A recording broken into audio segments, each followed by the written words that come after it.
মাথায় ঘাপটি মেরে বসে আছে, কে জানে?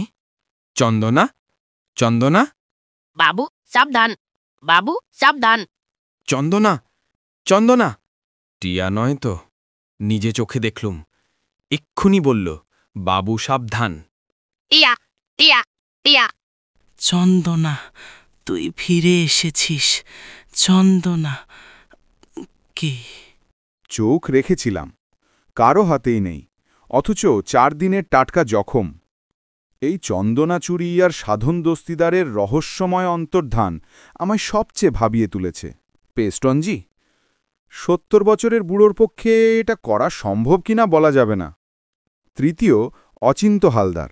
বাপের ওপর টান হয়তো ছিল না, কিন্তু খুন করার মতো আক্রোশ ছিল কিনা সেটা ভাবতে হবে। তবে নেপোলিয়নের চিঠিটা হাতাতে পারলে পেস্টনজি নিশ্চয়ই কিনে নিতেন। আর চতুর্থ, আরও একজন আছে নাকি? সাসপেক্ট বলছি না, অমিতাভ বাবুরও সুযোগ ছিল। ছুটির দিনে বাগানে থাকেন, দোতলায় যান আমাদের নিয়ে। তাহলে তো ঋষিকেশবাবুকেও ধরতে হয়। 10টা বাজতে 5-এ দরোয়ান তাকে বেরোতে দেখেছে, কিন্তু কখন ফিরেছেন জানে না। কাজের লোকদের বোধহয় সবাইকেই বাদ দেওয়া যায়, সবাই পুরনো। বেয়ারা মুকুন্দ কফি নিয়ে যায় 10টায়। এছাড়াও বাড়িতে আরও লোক রয়েছে, মালি, তার ছেলে, ড্রাইভার, দরোয়ান। কি খবর বলুন স্যার? Very sad. সাধন দস্তিদারের দেওয়া ঠিকানায় ওই নামে কেউ থাকে না, এবং কোনোদিন ছিলও না। আর ঋষিকেশবাবুর আলিবাই? পোস্ট অফিসে গিয়েছিলেন, টেলিগ্রামও করেছেন, তারপর কি করেছেন জানা যাচ্ছে না। আর পেস্টনজি? তিরিক্ষি মেজাজের লোক, প্রচণ্ড ধনী, এমনিতে শক্ত সমর্থ, তবে আর্থরাইটিসে কাবু। ডান হাত কাঁধের উপর ওঠে না। ফিজিওথেরাপি করান, চেক করেছি, সত্যি। তাহলে তো সেই সাধন দস্তিদারের সন্ধানেই লেগে থাকতে হয়। তাঁর অ্যাপ্লিকেশনের খামেও বারাসতের পোস্টমার্ক রয়েছে, অথচ। ইন্টারেস্টিং। ও ভালো কথা, খোকার ঘরে চোর এসেছিল। আবার? আবার মানে? না, একটা চুরি তো হলো বাড়িতে, আবার চোর? যাই হোক, কিছু নেয়নি। বাবা মায়ের পাশের ঘরে শয়, বিলিকি কায়দা। একটা শব্দে ঘুম ভেঙে যায়। কে বলে চেঁচাতেই চোর পালায়। ওর ভয় করল না? বলল দাদু খুন হবার পর থেকে বালিশের নিচে মেশিন গান নিয়ে শয়। সে কি মশাই, আপনি এখনো অন্ধকারে নাকি? কি করি আর বলুন, রোজ যদি একটা নতুন রহস্যের উদ্ভব হয়। খোকার ঘরে চোর ঢুকেছে কাল রাত্রিরে। বলেন কি? চোরের কি কোনো বাজবিচার নেই? মুড়ি মিছরি একদর। তবে চন্দনার ব্যাপারটা আমাকে হন্ট করছে। চন্দনার টিয়ার মিক্সআপটা আমি বরদাস্ত করতে পারছি না। হাজার হোক, এককালে আমার নিজেরই একটা ময়না ছিল, ওই তিনকড়িবাবুর দোকান থেকেই কেনা। সে কি? এটা আগে বলেননি তো? সে কি আজকের কথা? এসব বাবু সাবধান নস্যি মশাই মেঘনাদবধ কাব্যের প্রথম লাইন আবৃত্তি করতে শিখিয়েছিলাম। জল পড়ে পাতা নড়ে দিয়ে শুরু করা উচিত ছিল। কই হে তপেশবাবু, যাবেন নিউ মার্কেট? চলুন। যেতে হয়তো বেরিয়ে পড়ুন, আমি একটু ভাবতে চাই। ঘণ্টাখানেক পরে কামানটার কাছে মিট করব। ওকে, অ্যাজ ইউ সে ফেলুবাবু। তো ভায়া তপেশ, কি বলো? তাহলে তিনকড়িবাবুকে গিয়ে একটু ডিস্টার্ব করে আসা যাক।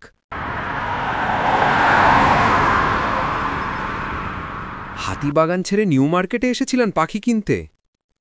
এক বন্ধুর দোকানে এসেছিলাম, কি করে যেন ওই পাখির বাজারে হাজির হই। তবে সে বাজার আর নেই, ভারতীয় পাখি বিক্রি বেআইনি। এই দিকটায় কোথাও বাজারটা এসেছে। এখন আর আশা হয় না। এক সময় খুব খাতির ছিল। এই যে সব মুরগির দোকান, ওই যে তিনকড়িবাবু, চিনতে পারছেন? চেনা মুখ তো ভুলি না চট করে। নাকুবাবু তো কারবালা ট্যাঙ্কলেনে থাকেন না? আপনার এখান থেকে 5-6 দিন আগে একজন একটা চন্দনা কিনে নিয়ে গিয়েছিলেন, বারাসাতের এক ভদ্রলোক। কেন মশাই, অত ইনফরমেশন কেন দরকার? সেই পাখিটা খাঁচা থেকে চুরি গেছে রহস্যজনকভাবে। অত্যন্ত রহস্যজনকভাবে। ফিরে পেতে চান তো কাগজে অ্যাডভার্টাইজমেন্ট দেন, তা না হয় দেব, কিন্তু আপনার দোকানে কোত্থেকে বললুম তো, অত শত বলা যাবে না। পাখিটা কথা বলতো কি? এবার এসো, নিউ মার্কেটে এলেই দেখেছি কিছু একটা কিনতে ইচ্ছে করে। একটা হিস্টোরিক্যাল ল্যান্ডমার্ক তো। চন্দনা টিয়ার মিক্স আপটা কি দাঁড়ালো? বললেন অ্যাডভার্টাইজমেন্ট দিন, পাখির অরিজিন সম্বন্ধে কিছু বলতে পারবেন না।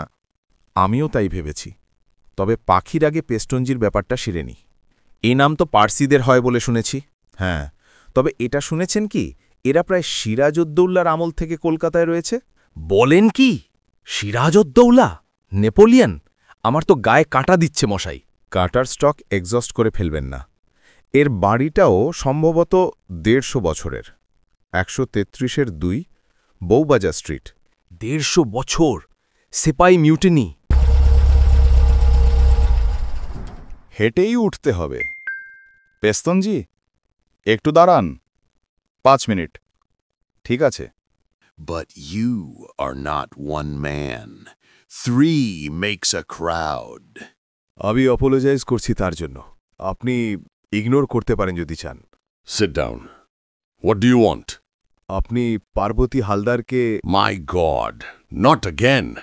আমি পুলিশের লোক নই।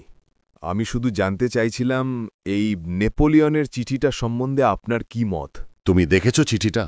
না, আমার যাওয়ার আগেই খুনটা হয়, চিঠিটাও চুরি যায়। সেন্ট হেলেনায় তার শেষ নির্বাসন কবে হয় জানো? ১৮১৫। That's right. এই চিঠিটা লেখা হয়েছিল ১৮১৪ খ্রিস্টাব্দে। সেন্ট হেলেনায় ওকে শেষ ৬ বছরে চিঠি লিখতে দেওয়া হয়নি। তার মানে এই চিঠিটা তার শেষ চিঠিগুলোর মধ্যে একটা? শুধু মন শের আমি, অর্থাৎ আমার প্রিয় বন্ধু দিয়ে চিঠি শুরু। ভাব ও ভাষাও পূর্ব। সব হারিয়েছেন, কিন্তু এক বিন্দু আদর্শচ্যুত হননি। এ চিঠি লাগে এক জুরিকে এক সর্বশান্ত মাতালের কাছ থেকে জলের দরে মিস্টার হালদার কিনেছিলেন। সেই জিনিস আমার হাতে চলে আসত ১ লক্ষ টাকায়। মাত্র ১ লক্ষ টাকায় বিক্রি করতে রাজি হয়েছিলেন mister Haldar? Never. No no, হালদারের গু ছিল সাংঘাতিক। ওর এই দিকটা আমি শ্রদ্ধা করতাম। তোমাদের কিছু অফার করতে পারি? চা, বিয়ার? ধন্যবাদ, আমরা ঠিক আছি। এটা আমি পুলিশকে বলিনি। জেরায় প্রেশার চড়ে গেছিল। You look like a gentleman, তাই বলছি। কাল সকালে একটা ফোন এলো, নাম বলল না। বলল নেপোলিয়নের চিঠিটা কিনতে রাজি কিনা। রাত্রে আসতে বলি, বলল লোক পাঠাবে। আরও বলল পুলিশে খবর দিলে আমারও দশা হবে হালদারের মতো। এসেছিল সে লোক? নো, নোবডি কেম। ওটা মিং যুগের পোর্সেলিন বলে মনে হচ্ছে। বাহ, তুমি তো সব জানো টানো দেখছি। এক্সকুইজিট জিনিস। একবার যদি... নিশ্চয়ই হাতে না নিয়ে দেখলে বুঝতে পারবে না। আউচ! কি হলো? আর বলো না, আর্থ্রাইটিস। হাতটা কাঁধের উপর তুলতেই পারি না। May I? Sure. Outstanding piece of art. Superb, superb. পেশাদারি থিয়েটার তো উঠে গেছে বলে জানি। প্রায় তাই। এটা একটা নতুন কোম্পানি। এইভাবে নর্থ থেকে সাউথ, সাউথ থেকে নর্থ। গাড়িটা কিনলাম কি জন্যে? 3 মাস্কিটিয়াসের বাহন। আসুন আসুন, কি সৌভাগ্য আমার। স্বনামধন্য লোকের পায়ের ধুলো পড়ল এই গরিবের ঘরে। একসঙ্গে প্রদোষ মিটার এবং জটায়ু।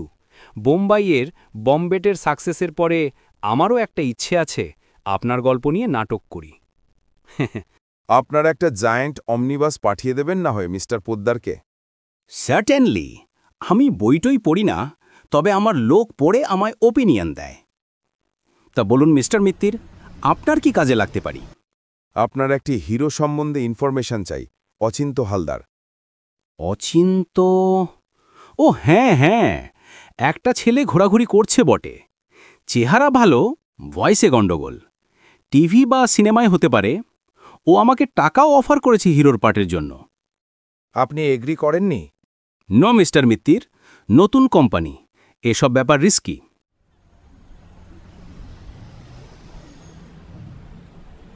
বিজ্ঞাপনটা কিভাবে করবেন? কার পাখি, কে বেচল?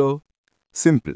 গত 1 মাসের মধ্যে যিনি নিউ মার্কেটে 3 কড়িবাবুর দোকানে একটা চন্দনা বিক্রি করেছেন, তিনি নিম্নলিখিত ঠিকানায় ইত্যাদি ইত্যাদি। আহা, এই তো রিস্ক না নেওয়া যায় না।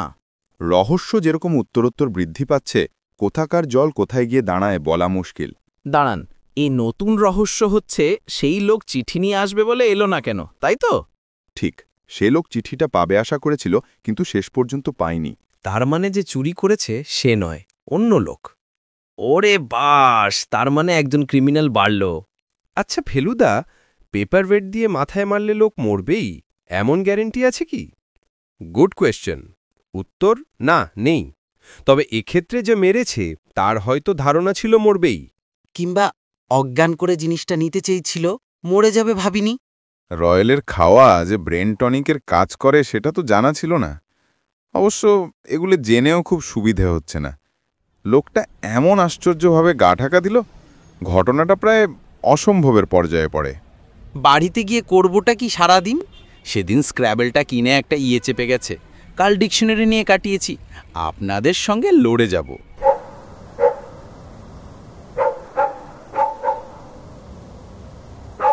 ভিজিট রয়েছে আমার কাছে, আরও রয়েছে আর ভিজিটর। ঋষিকেশ বাবু, কিছু মনে করবেন না অসময়ে খবর না দিয়ে।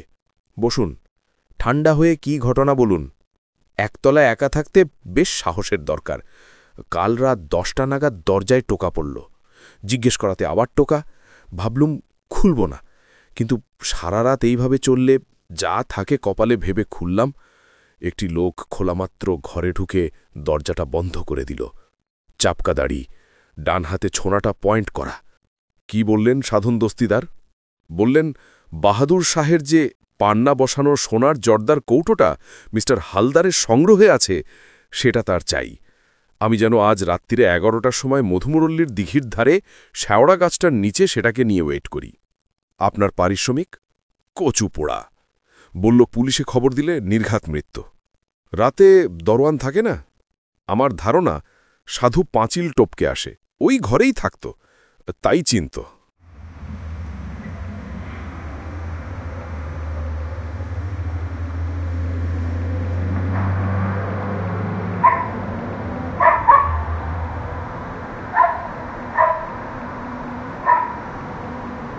এই যে ডাইনের রাস্তাটা নিন, বাঁয়ে এসে গেছি।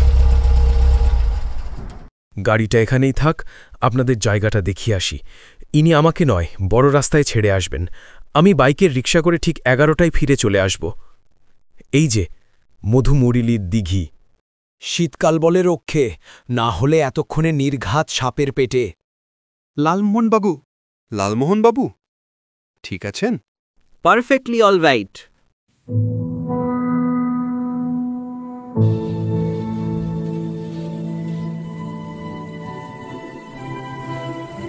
ইটের চৌকি মোড়া, বসতে কোনো অসুবিধে? উফ, মশা বসে থাকতে দিল, সে বিরক্তিকার। ওডোমসটা লাগিয়ে নিন। যা বলেছেন মশাই। শহরের চেয়ে অ্যাটলিস্ট 10 ডিগ্রি কম। টুপিটা পরুন না। দেখেছ, ভুলেই গেছিলাম। শ্যাঁ শ্যাঁ, কিছু বললেন? শ্যাওড়া গাছেই বোধহয় পেতনি না শাকচুন্নি কি যেন থাকে। ঋষিকেশ বাবু, ঋষিকেশ বাবু, ঋষিকেশ বা।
কিরে, ঠিক আছিস? শুধু লালমোহনবাবুই অক্ষত, একটাও ভিড়েনি। আপনার ভয়ের জন্যই এই গোলমালটা হলো। পুলিশকে বলা থাকলে সাধু সমেত গুন্ডাগুলো এতক্ষণে হাজতে। ও যে এতটা করবে। যা হয়ে গেছে আপনারা আর এখন বেরোবেন না, কোনো অসুবিধে হবে না, আমি সব ব্যবস্থা করে দিচ্ছি। কে ওখানে? কে যাচ্ছে ওখানে? কে? চোর তোমার বালিশ ধরে টেনেছিল? হ্যাঁ, তাই তো আমার ঘুম ভাঙল। তুমি যে বন্দুকটা দিয়ে চোরকে মারলে সেটা তো আমায় দেখালে না। লুকিয়ে লিখেছি, আনছি। রোজ চোর ঢুকাটা বাড়াবাড়ি হয়ে যাচ্ছে না মশাই? এই যে তুমি চোর ধরে দেবে? গোয়েন্দারা তো ওই কাজের জন্যই। আর আমার চন্দনা? সেটারও চেষ্টা চলছে। অনিরুদ্ধ, তোমার পাখি কথা বলতো? হ্যাঁ, আমি ঘর থেকে শুনতাম ও কথা বলছে। কি কথা? বলল, দাদু ভাত খান। যখন বেরিয়ে এলাম আর কিছু বলল না। ও শুনেছে দাদু ভাত খান, আমি শুনেছি বাবু সাবধান। এখানে পাখি ধরতে পারে এমন কেউ আছে? আমাদের মালিরা ধরেছে 2-1 বার। বলবেন একটু চোখ রাখতে, সম্ভবত পাখিটা বাগানেই রয়েছে। বসুন, আজ একটা ইন্টারভিউ আছে। ওটা আমার দাদুর পাখি ছিল। উনি মারা গেলেন লাস্ট মান্থ। আমাদের কারোর সময় নেই ওটাকে দেখার। দাদুই দেখাশোনা করতেন। অনেক কিছু শিখিয়েছিল বলতে, কচে 12, পাশা খেলতেন দাদু, তাসও খেলতেন। পার্টনারকে একটা কথা খুব বলতেন, সেটাও তুলে নিয়েছিল মিঠু। ঠিক আছে, ভালোভাবে ইন্টারভিউ দিন। আপনার ঠিকানা দেখেই এলাম, মিট করে খুবই স্যাটিসফাইড হলাম। সাধু সাবধান। কি? চন্দনা, বাবু সাবধান না, দাদু ভাত খান না, সাধু সাবধান বলেছিল। কি ব্যাপার, রহস্য আরও বৃদ্ধি পেল নাকি? না, সম্পূর্ণ উদ্ঘাটিত। কাল সকালে ওদের থাকতে বলেছি। আমরা 8টায় আপনার বাড়িতে আসছি, 9টায় হাজিরা। এই ব্যাপারটা কতক্ষণ চলবে? খুব বেশি আধ ঘন্টা। এ খুলিতে ভেজাল অনেক। তোমার দাদারটা পিওর। নিজের তৈরি রহস্যের সমাধান এক জিনিস, অ্যাকচুয়াল লাইফে আরেক। পার্বতীচরণবাবুর খুনের ব্যাপারে যেটা সবচেয়ে অবাক করেছে আমায়, সেটা হলো সাধন দস্তিদারের অন্তর্ধান। খুনটা হয় 10টা থেকে 10:30টার মধ্যে। সাধনবাবু ওই ঘরে ছিলেন 10:15 থেকে 10:30 পর্যন্ত। উনি বেরিয়ে যাওয়ার 5 মিনিট পরে ঘরে ঢুকে দেখতে পাওয়া যায় পার্বতীবাবুকে খুন করা হয়েছে। গেট দিয়ে বেরোতে দেখা যায়নি। কম্পাউন্ড খোঁজা হয়। 8 ফুটের পাঁচিল টপকানোও অত সহজ নয়। সাধনবাবুর আগে যিনি এসেছিলেন, আগে কি বাদ দিচ্ছেন? একজন আর্থ্রাইটিসের রোগীর পক্ষে এ খুন করা সম্ভব নয় বলেই আমি মনে করি। অবশ্য একজন তৃতীয় ব্যক্তি পেস্টেনজি ও সাধনবাবুর ফাঁকে ওই ঘরে ঢুকতে পারে। কি? আপনি। আপনার কি ধারণা? আমি আপনার সুযোগ ছিল, খুন করেছেন বলিনি। তাও ভালো। এই অসম্ভব অন্তর্ধান সম্ভব হয় যদি সাধনবাবু এ বাড়ি থেকে নাই বেরিয়ে থাকেন। কোনো চোরাকঠুরিতে আত্মগোপন করার কথা বলছেন? সেরকম লুকোনোর জায়গা এ বাড়িতে নেই। ঋষিকেশবাবুর ঘরটা বাইরে থেকে বন্ধ ছিল, সেটা খুলেও। আমি তো ফিরে সোজা দোতলায়, সিঁড়িতে এদের সঙ্গে। আপনার টেলিগ্রামের কাজ হয়ে যায় 10টা 5 নাগাদ। তারপরে আমি যাই ঘড়ির ব্যান্ড কিনতে। যদি বলি না, জাননি। সামান্য ব্যাপারে মিথ্যে বলতে যাব কেন? কারণ 10:15টার সময় আপনারও তো ওই ঘরে যাওয়ার প্রয়োজন হয়ে থাকতে পারে। নিজেই বলছেন ওই সময় সাধনবাবুকে বেরোতে দেখেছেন। ধরুন সাধন দস্তিদার যদি নাই এসে থাকেন, তার জায়গায় আপনি গেলেন। মিস্টার হালদার কি উন্মাদ না জরাগ্রস্ত? আমি দাড়ি গোফ লাগিয়ে ঢুকবো আর উনি আমাকে চিনতে পারবেন না? চশমা খুলে পোশাক পাল্টে ঢুকিয়ে আপনাকে 7 বছর আগের সাধন বলে কেন মনে করবেন না পার্বতীচরণবাবু? আপনি আর সাধন দস্তিদার যে আসলে একই লোক। প্রতিশোধের জন্য সাধুই যে ঋষি হয়ে এসেছেন। যে পেপারওয়েটটা দিয়ে খুন করলেন, কোটের পকেটে পুরে সামনের পুকুরটায় ফেলে দিলেন। তারপর নিজের ঘরে গিয়ে ঋষিকেশ দত্ত হয়ে বেরিয়ে এলেন। পাখির মুখে সাধু সাবধান শুনে আপনার কুসংস্কারাচ্ছন্ন মনে ধারণা হলো কথাটা আপনাকেই বলছে, তাই পাখিকে বের করতে গিয়েই। অ্যাবসার্ড! কোথায় জখম? ওনার ঘড়িটা খুলে নিন তো। না না,